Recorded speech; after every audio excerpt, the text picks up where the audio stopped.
Mummy बनी माँ दुर्गा। एक दफ़ा की बात है, गट्टू चिंकी अपने माता पिता और अपनी दादी के साथ एक घर में रहा करते थे। वो हंसी खुशी अपनी ज़िंदगी गुजार रहे थे। ऐसे ही हंसी खुशी से दिन गुजर रहे थे। लेकिन आज का दिन बहुत ख़ास था, क्योंकि आज दुर्गा पूजा का दिन था। माँ और दादी दोनों दिलो जान से दुर्गा पूजा की तैयारी कर रही थी। दादी, दुर्गा माँ के इतने हाथ कैसे थे? देखिए माँ जी, ये दोनों फिर शुरू हो गए। अब हम पूजा की तैयारी करें कि इनके सवालों के जवाब दें। कोई बात नहीं बहू, बहू बच्चे हैं और बच्चे बहुत शरारती होते हैं। तुम अपना काम करो, इन दोनों को मैं संभालती हूँ।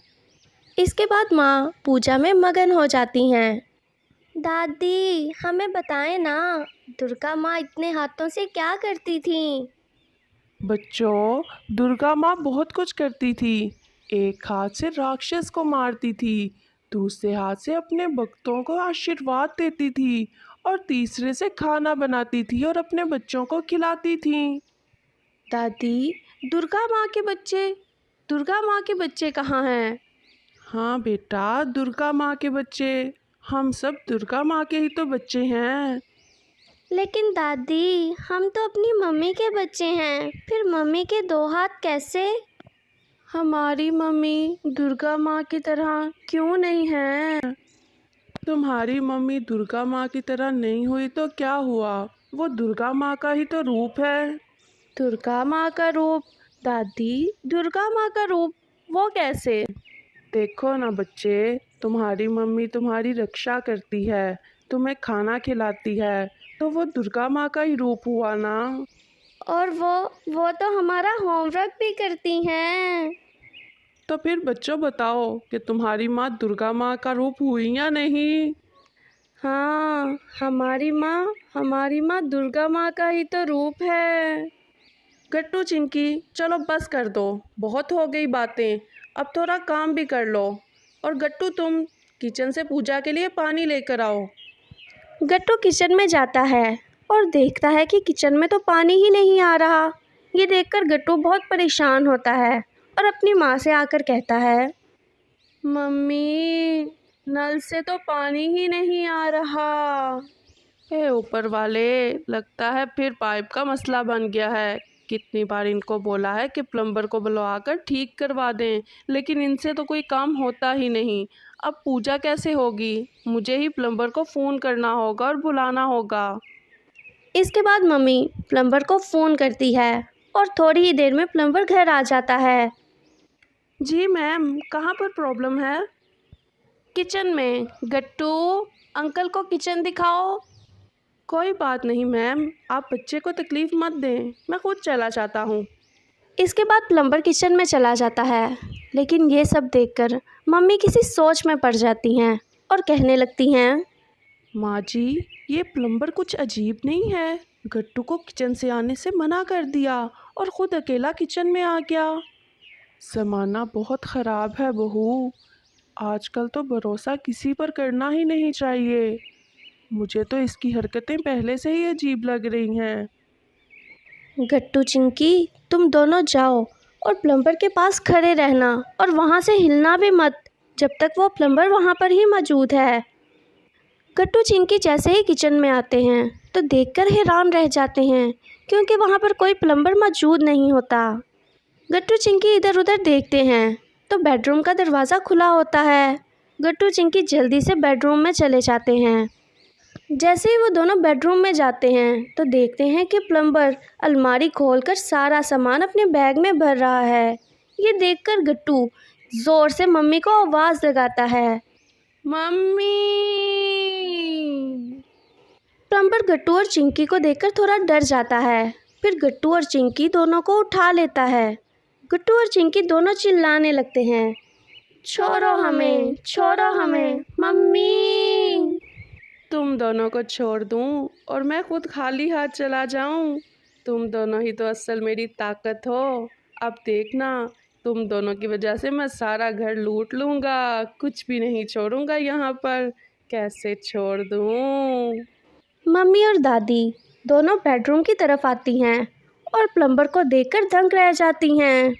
सारे जेवर, पैसे और जो जो कीमती सामान है सारा मेरे हवाले कर दो, वरना तुम्हारे बच्चों की खैर नहीं होगी। छोड़ दो मेरे बच्चों को, वरना अच्छा नहीं होगा तुम्हारे साथ। अरे मैडम, आज तो सब अच्छा ही होने वाला है। तुम्हारा पति घर पर नहीं है, इसीलिए तो आज आज मैं प्लम्बर बनकर तुम्हारे घर आया हूँ। ठीक है, सब कुछ बेडरूम में ही है। तुम्हारा जो दिल करे वो ले लो, लेकिन मेरे बच्चों को छोड़ दो, इनको कुछ मत करना। प्लम्बर गट्टू और चिंकी दोनों को अंदर करके बेडरूम का दरवाज़ा बंद कर लेता है। बहू, बहू ये क्या किया? वो अंदर मन मर्जी करेगा और हम बाहर क्या करेंगे? नहीं माँ, चोर की यही कमज़ोरी है कि वो हमें कमज़ोर समझता है। आप जाकर पुलिस को फ़ोन करो, मैं यहाँ पर चोर को रोक कर रखती हूँ। दादी पुलिस को फ़ोन करने चली जाती हैं और मम्मी दुर्गा माँ का त्रिशूल लाकर दरवाजे के बाहर खड़ी हो जाती हैं। जैसे ही चोर दरवाज़ा खोलता है, मम्मी का ये रूप देखकर दंग रह जाता है। ये क्या पागलपन है? मैं तुम्हारे बच्चों को मार डालूंगा। तुम्हें जो करना है वो करो, अगर आगे बढ़े तो मैं तुम्हें मार डालूंगी। मम्मी बचाओ हमें। बच्चों घबराओ नहीं, ये डरपोक है, ये कुछ नहीं करेगा और ना ही ये कुछ कर सकता है। तभी दादी वहाँ पर पुलिस को लेकर आ जाती है। पुलिस को देखकर प्लम्बर जल्दी से बच्चों को छोड़ देता है और कहता है, मुझे बचाओ, बचाओ मुझे, ये औरत पागल है। सर जी प्लीज़ मुझे बचा लें, ये औरत पागल है, मुझे मार डालेगी। प्लीज़ सर मुझे बचा लें। हम बताएंगे तुम्हें कि असली पागल कौन है, चलो हमारे साथ। मैम, दरअसल ये चोर पागल है। प्लम्बर या मिस्त्री या कुछ भी बनकर लोगों के घरों में दाखिल हो जाता है और वहाँ चोरी करने लगता है। मैं आपका बहुत बहुत शुक्रगुजार हूँ कि आपने हमें इसे पकड़ने का मौका दिया, और मैं दुर्गा माँ से प्रार्थना करता हूँ कि हमारे मुल्क की हर औरत आपकी तरह बहादुर हो। तो प्यारे दोस्तों, कैसी लगी आपको आज की हमारी स्टोरी? अगर पसंद आए तो वीडियो को लाइक कर दें, चैनल को सब्सक्राइब कर दें और बेल आइकन को लाजमी प्रेस करें ताकि हर नई आने वाली वीडियो आप तक बआसानी पहुँचे। और कमेंट में लाजमी बताएं कि आपको नेक्स्ट स्टोरी किस टॉपिक पे चाहिए। मिलते हैं हम अगली स्टोरी के साथ। जब तक के लिए सब अपना ख्याल रखिएगा।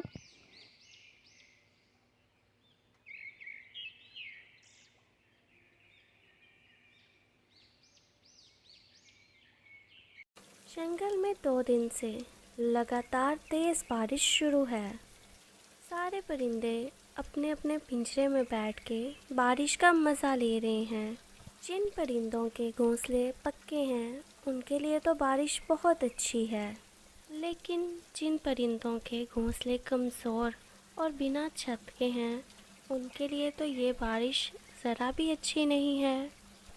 माँ, ये बारिश कितनी अच्छी होती है। मुझे खिड़की से बारिश देखना बहुत अच्छा लग रहा है, लेकिन माँ मुझे बहुत ठंड लग रही है, सर्दी हो रही है, मैं क्या करूँ? बारिश अपने ज़ोरों पे थी। देखते ही देखते बारिश का पानी जंगल में जमा हो गया। जैसे जैसे बारिश तेज़ होती गई, बारिश का पानी परिंदों के घोंसलों तक पहुंचने लगा। अरे बाप रे, बारिश का पानी तो मेरे घोंसले तक आ गया। अब तो मुझे जितना जल्दी हो सके बाहर निकलना होगा। जैसे ही रानो चिड़िया अपने घोंसले से बाहर आती है, उसका घोंसला पानी में बह जाता है। पता नहीं ये बारिश कब रुकेगी। घर में मैंने जो अनाज जमा करके रखा था वो भी ख़त्म होता जा रहा है। ऐ अल्लाह, तू ही कोई वसीला बना दे। तभी वहाँ पर मुनमुन कबूतर आ जाती है। अरे मुनमुन, इतनी बारिश में तुम यहाँ कैसे और क्यों आई हो? अरे लाडो, तुम्हें नहीं पता जंगल में बहुत बड़ा तूफ़ान आने वाला है। और पता है लाडो, उस तूफ़ान में हम सब परिंदों के घोंसले डूब जाएंगे। चलो यहाँ से। लाडो, हम सबको किसी महफूज जगह पे जाना होगा। जब तक बारिश रुकेगी हम सबको वहीं पे रहना होगा।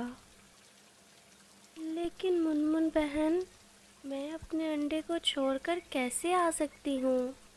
लेकिन लाडो, अगर तुम अभी बाहर ना निकली तो तुम इस बड़े तूफान में फंस जाओगी। तुम ऐसा करो, तुम अपने अंडे को साथ ही ले लो और यहाँ से चलो। थोड़ी ही देर गुजरती है कि लाडो के पिंजरे में भी पानी जमा होने लगता है। अरे बाप रे, अब तो हमें बाहर निकलना ही पड़ेगा। लाडो अपने अंडे को पंजों में पकड़कर घोंसले से बाहर निकल आती है। अभी वो बाहर निकलती ही है कि उसका घोंसला पानी में डूब जाता है। अरे शुक्र है अल्लाह का, हम टाइम से ही बाहर आ गए। दूसरी तरफ से कालू कौवा भी अपने घोंसले से बाहर आ गया था। कालू कौवा लाडो और मुनमुन के पास आ रहा होता है जब भी लाडो का अंडा पंजों से फिसल जाता है और पानी में गिर जाता है। जैसे ही कालू देखता है कि अंडा तूफान में डूब गया है, वो अंडे को बचाने की पूरी कोशिश करता है, लेकिन अंडा बहुत दूर निकल जाता है और वो बचा नहीं पाता। कालू कौवा लाडो के पास आता है और उसको कहता है, मुझे माफ़ कर दो लाडो, मैं तुम्हारे अंडे को नहीं बचा सका क्योंकि पानी का बहाव बहुत तेज़ था। मैंने बहुत कोशिश की लेकिन अंडा मेरे हाथ से निकल गया। जब तक बारिश चलती रही, तमाम परिंदे जंगल के बाहर वाली गुफा में रहने लगे। कुछ दिनों बाद बारिश कम हो गई। जंगल से बारिश का पानी भी धीरे धीरे निकलने लगा।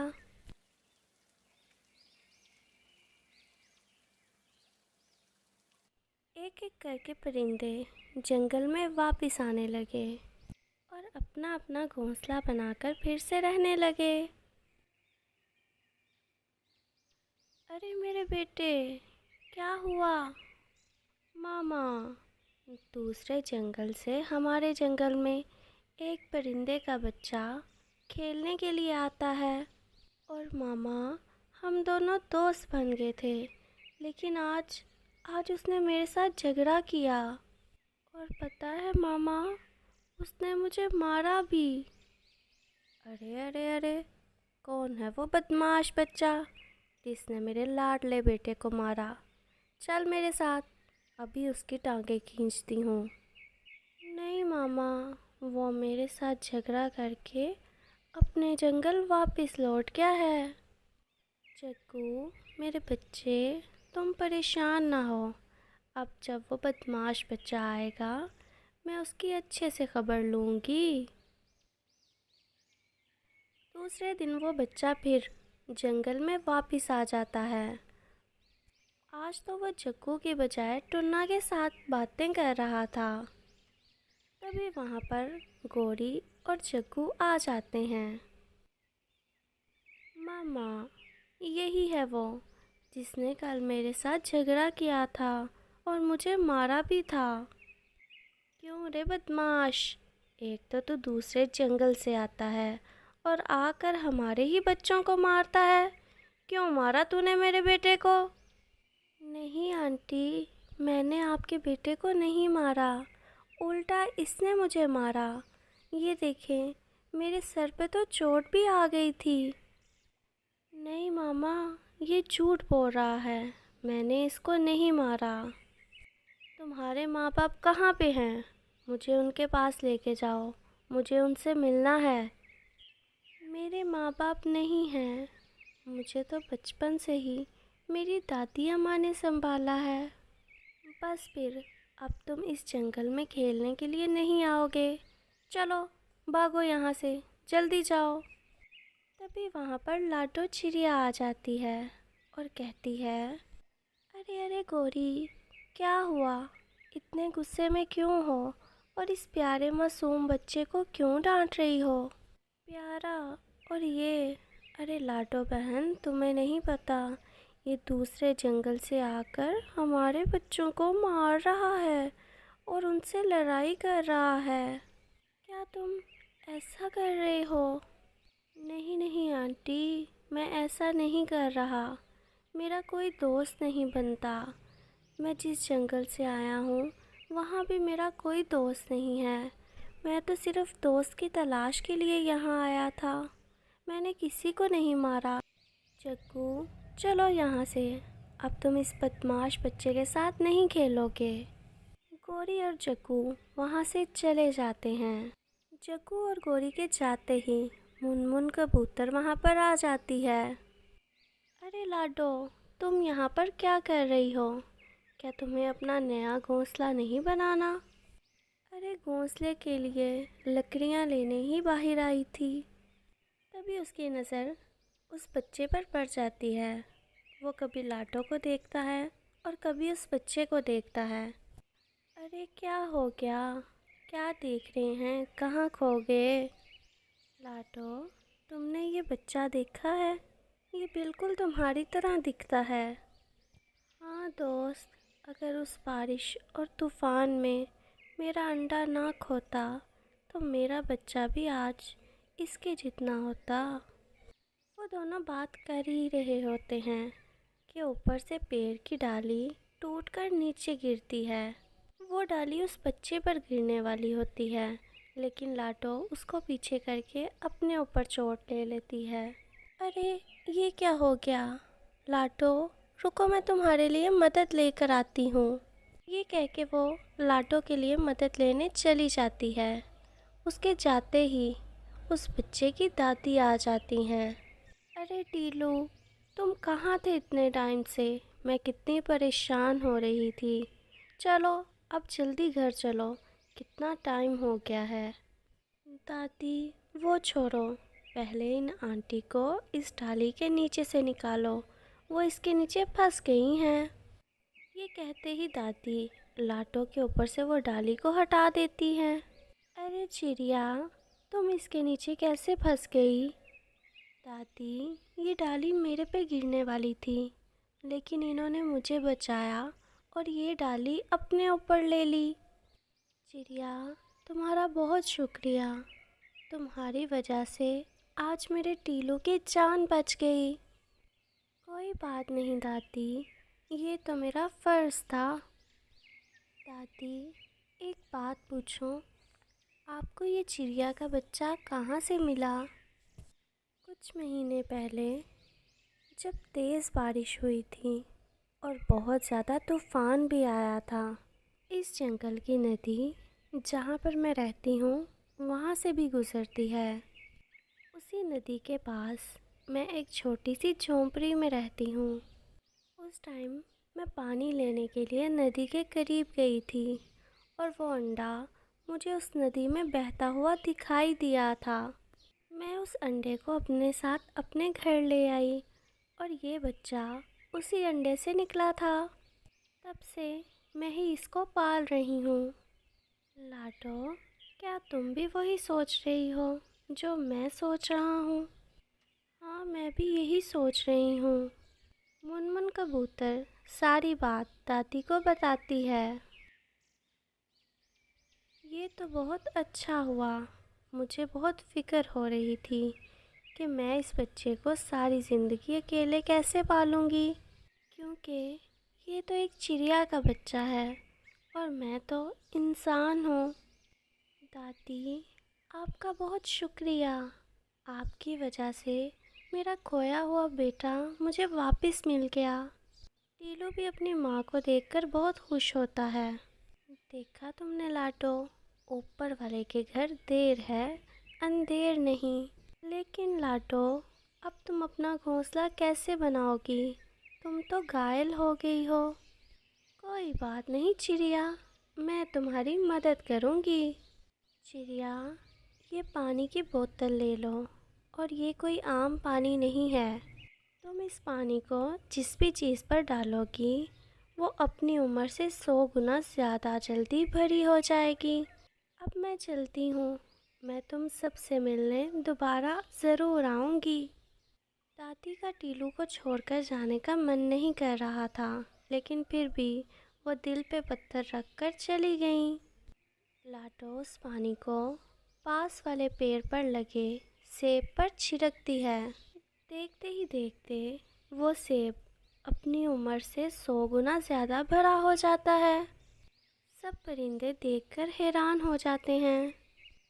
तभी एक परिंदा आकर उस सेब को अंदर से सारा खा जाता है और लाटो के लिए एक प्यारा सा घर बना देता है। लाटो और टीलू उस सेब वाले घर में खुशी खुशी अपनी ज़िंदगी गुजारने लगते हैं। तो प्यारे दोस्तों, कैसी लगी आपको ये स्टोरी? कमेंट करके लाजमी बताइएगा और चैनल को सब्सक्राइब कर दें। और अगर वीडियो पसंद आए तो वीडियो को लाइक कर दें।